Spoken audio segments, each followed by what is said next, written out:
This channel does not promote any violent, harmful, or illegal activities. All content provided by this channel is meant for an educational purpose only. গতকাল বাংলায় এসেছিলেন প্রধানমন্ত্রী নরেন্দ্র মোদী। আর দুর্নীতি নিয়ে সুর চড়িয়েছিলেন তিনি।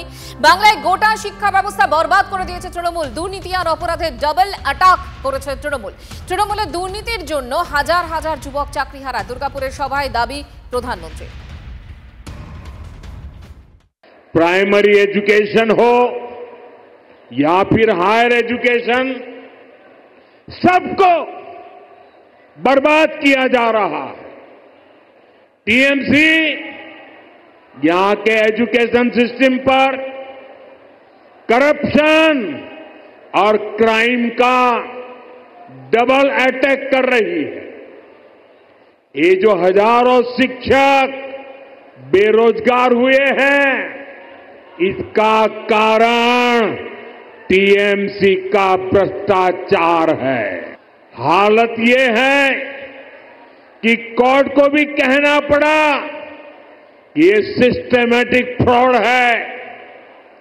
टीएमसी ने बंगाल के नौजवानों के वर्तमान और भविष्य दोनों को संकट में डाल दिया है।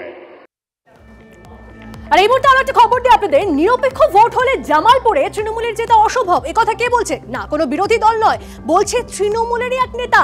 এবং এই বলে তার বক্তব্য যে কিভাবে তৃণমূল ভোটে জিতেছে সেটা খোলসা করলাম না।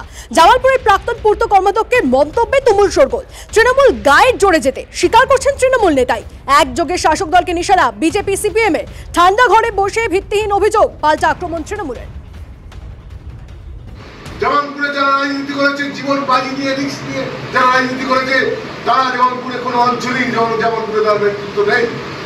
আজকে যারা জামালপুরের নেতৃত্ব আছে, সেই নেতৃত্বকে যদি ভোট দেওয়া হয়, যদি নিরপেক্ষ ভোট হয়, জামালপুরের নির্বাচনে জেতা অসম্ভব। কিন্তু জিতছে কিভাবে আপনারা জানেন না।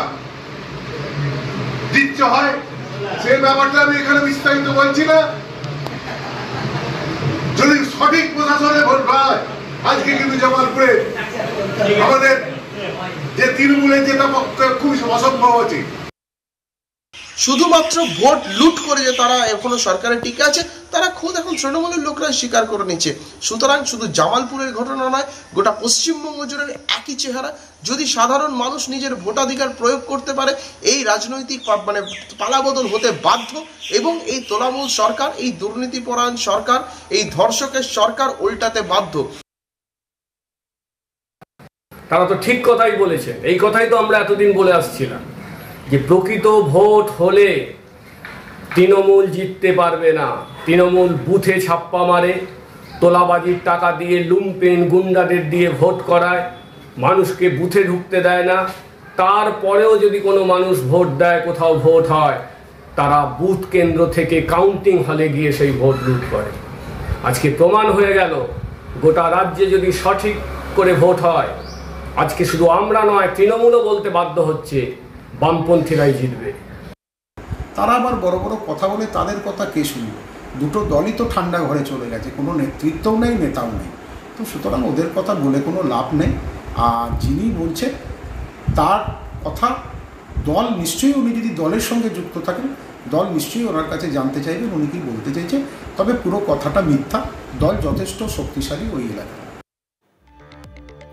তৃণমূলের শহীদ সমাবেশের দিনই বিজেপির উত্তরকন্যা অভিযান। হাইকোর্টের নির্দেশ সত্ত্বেও চুনাভাটি ফুটবল গ্রাউন্ডে বিজেপিকে মঞ্চ তৈরি করতে বাধা দেওয়ার অভিযোগ।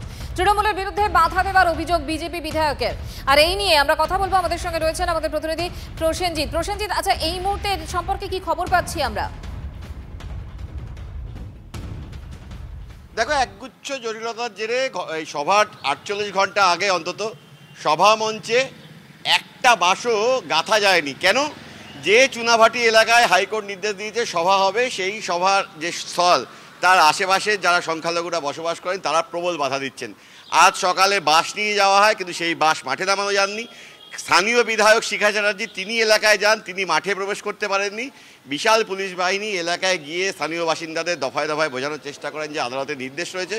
সেই কারণেই কিন্তু সভা ওখানে হবে, এলাকায় নিশ্চিত নিরাপত্তা রাখা হবে যাতে শান্তি বজায় থাকে। কিন্তু স্থানীয় বাসিন্দারা দুপুর পর্যন্ত প্রবল আপত্তি জানিয়েছেন, ফলে সভাস্থল সেখানে সভা মঞ্চ তৈরি করার প্রাথমিক কাজটুকু কিন্তু এখনও যুব মোর্চার তরফে করা যায়নি। দফায় দফায় মধ্যস্থতাকারীরা, পুলিশ এবং স্থানীয় প্রশাসন চেষ্টা চালাচ্ছে ওই এলাকায় সমাধান সূত্র, রফাসূত্র বার করে বিজেপির ওই প্রস্তাবিত সভাকে ওই এলাকায় করে দেওয়ার জন্য। আরও একটা জটিলতা, যেটা প্রথমে বিজেপি বলেছিল উত্তরকন্যা অভিযান হবে, কিন্তু হাইকোর্টের নির্দেশের জেরে কিন্তু উত্তরকন্যা অভিযান হচ্ছে না, বরং তিনবাত্তি মোড় থেকে 1010 বিজেপি কর্মী সমর্থক, যুব মোর্চার সমর্থক তারা মিছিল করে যাবেন ওই চুনাভাটির ওই ফুটবল গ্রাউন্ডে, সেখানে সভা হবে বলে জানানো হচ্ছে। কিন্তু পুরো ঘটনাটাকে ঘিরেই কিন্তু কার্যত নিশ্চিত নিরাপত্তার বন্দোবস্ত পুলিশ করবে, একাধিক ড্রোন থাকবে, পুলিশ ভিডিও রেকর্ডিং করবে, আশেপাশের বিভিন্ন থানা থেকে বিশাল পুলিশ বাহিনী আনা হচ্ছে ওই দিনের এই বিজেপি যুব মোর্চার সভাকে কেন্দ্র করে, যাতে কোনো অপ্রকৃতিকর ঘটনা না ঘটে।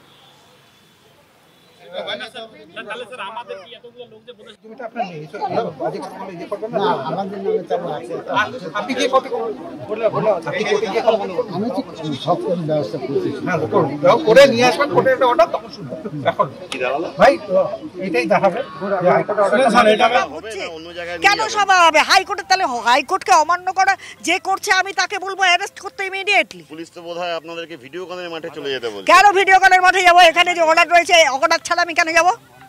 কেন আমি অর্ডার ছাড়া যাবো? আমার এখানে অর্ডার রয়েছে, দেখে নিন আপনি, জায়গাটা স্পেশালি মেনশন করা আছে। এই মাঠেই করবে? আমরা এই মাঠেই করব, কেন করব না? আমরা এখানেই করব, যেটা অর্ডার আছে সেটা করব।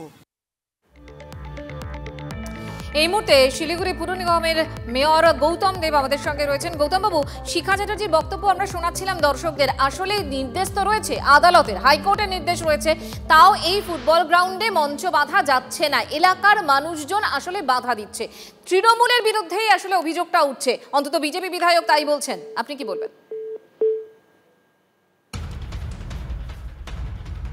আমরা যোগাযোগ করার চেষ্টা করেছিলাম গৌতম দেবের সবাই, কিন্তু যোগাযোগ বিচ্ছিন্ন হয়ে গিয়েছে এবং এই মুহূর্তে আমরা আরও একবার তার সঙ্গে যোগাযোগ করার চেষ্টা করছি। পিসিআরকে বলবো আরেকবার যোগাযোগ করার জন্য। আপনাদের জানিয়ে রাখি যে তৃণমূলের শহীদ সমাবেশের দিনই বিজেপির উত্তরকন্যা অভিযান, হাইকোর্টের নির্দেশ সত্ত্বেও চুনাভাটি ফুটবল গ্রাউন্ডে বিজেপিকে মঞ্চ তৈরি করতে বাধা দেওয়ার অভিযোগ, তৃণমূলের বিরুদ্ধে বাধা দেওয়ার অভিযোগ বিজেপি বিধায়কের।